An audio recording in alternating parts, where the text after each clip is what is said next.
টাই আহোম জনগোষ্ঠীৰ জনজাতিকৰণ প্ৰতিবাদ কৰি অহা হৈছে। টাই আহোম জনগোষ্ঠীৰ জনজাতিকৰণ আমি বিচাৰি আহিছোঁ। গতিকে এই বিজেপি চৰকাৰখনে টাই আহোম জনগোষ্ঠীৰ জনজাতিকৰণ দিয়াৰ পৰিৱৰ্তে তেওঁলোকে যি আমাৰ প্ৰলোভন দি আহিছে, এই আমাৰ ইলেকশ্যনৰ আগমুহূৰ্ততে টাই আহোমসকলক যিকোনো প্ৰকাৰে সেৱা প্ৰতিপন্ন কৰাৰ যি ষড়যন্ত্ৰ চলাইছে, সেই আমাৰ তাৰ প্ৰতিবাদতে আমি টাই আহোম যুৱ পৰিষদে আজি কলা পতাকা প্ৰদৰ্শন কৰিছোঁ।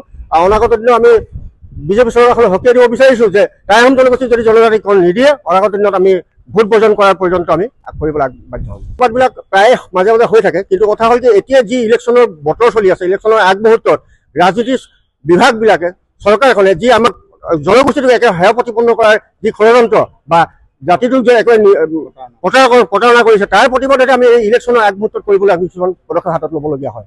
আগত যিমানেই আমি প্ৰতিবাদ কৰি আহিছোঁ, আমি দিল্লীতো কেইবাবাৰ ধৰ্ণা দিছোঁ, যন্ত্ৰ মন্ত্ৰত, গুৱাহাটীতো দিছপুৰ ঘেৰাও কৰিছোঁ, অথচ তেওঁলোকে কোনো কাণসাৰ নিদিয়ে। গতিকে ইলেকশ্যনৰ আগমুহূৰ্তত তেওঁলোকৰ যি চিন্তাধাৰা, সেই চিন্তাধাৰাটো সলনি কৰিবৰ বাবে এই টাই আহোম যুৱ পৰিষদে এইটো সময়ত আমি কাৰ্যসূচী পালন কৰিছোঁ। আজি কেন্দ্ৰীয় গৃহমন্ত্ৰী অসম ভ্ৰমণ কৰিবলৈ দেখা গৈছে। আমাৰ টাই আহোম যুৱ পৰিষদ কেন্দ্ৰীয় সমিতিৰ আহ্বানত আমি সমগ্ৰ অসমতে আমি জিলাই জিলাই টাই আহোম যুৱ পৰিষদে এই কেন্দ্ৰীয় গৃহমন্ত্ৰী আগমনৰ বিৰোধিতা কৰি কলা পতাকা প্ৰদৰ্শনৰ কাৰ্যসূচী আমি এই হাতত লৈছোঁ।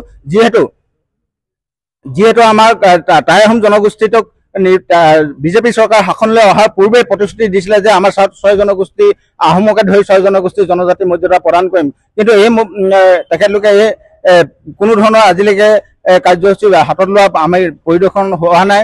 আৰু এতিয়া যিহেতু 26ৰ নিৰ্বাচন সমাগত, ঠিক এনেধৰণেই আমাক মিছা প্ৰলোভন দিবৰ কাৰণে, আমাক মিছা প্ৰতিশ্ৰুতি দিবৰ কাৰণে আহি তেখেতলোকে অসমলৈ ভ্ৰমণ কৰিব বিচাৰিছে।